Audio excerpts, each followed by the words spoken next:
Kom ons kyk na die boek Openbaring hoofstuk 2 vers 17. Laat die wat oor het, luister na wat die Gees aan die gemeente sê. Aan wie oorwin, sal ek. Wat sal hy gee? Van die verborge manna gee. En ek sal vir hom 'n wit klippie gee, ja, 'n klippie waarop 'n nuwe naam gegraveer is, en wat niemand anders ken nie, behalwe die een wat dit ontvang. Waaraan ons hier moet aandag gee is, wie gee vir ons die verborge manna? Kom ons lees vers 17 sorgvuldig. Laat die wat oor het, luister na wat die Gees aan die gemeente sê. Aan wie oorwin, sal ek van die verborge manna gee. Beteken dit nie dat dit God is wat die verborge manna met die hele mensdom sal deel nie. Dan moet ons die een vind wat vir ons die verborge manna gee, nie waar nie.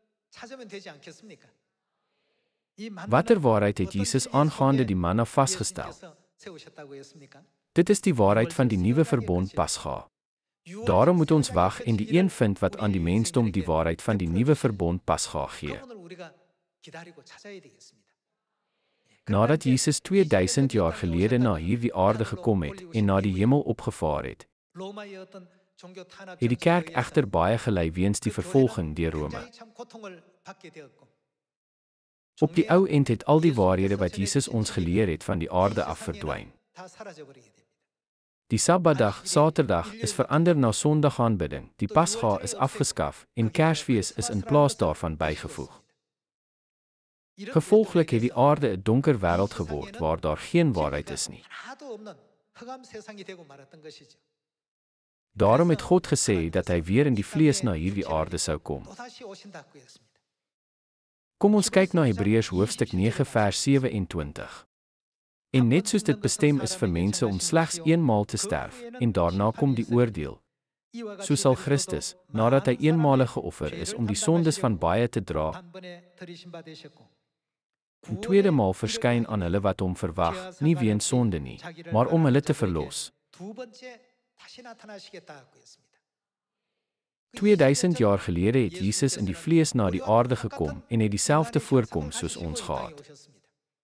Mense het egter nie in Jesus geglo nie, maar hom met sy eerste koms verwerp.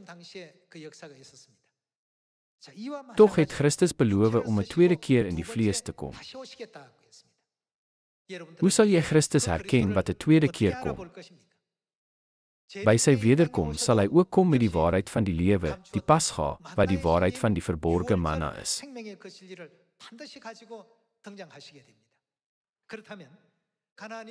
Dan moet ons in gedagte hou, wie het ons die waarheid van manna gegee, om ons na die geestelike Kanaan, die koninkryk van die hemele, te lei. Wie is hy? Wie het vir ons die waarheid van die nuwe verbond Paasfees gegee? Christus aansanhong het na hierdie aarde gekom en die waarheid van die Pasga, wat vir 1600 jaar verborge was, geopenbaar. Deur hierdie waarheid lei hy ons na die ewige koninkryk van die hemele. Ek hoop almal van ons sal die leiding van Christus ontvang sodat ons die ewige koninkryk van die hemel kan binnegaan. Verder, laat ons hierdie waarheid ywerig aan baie mense verkondig.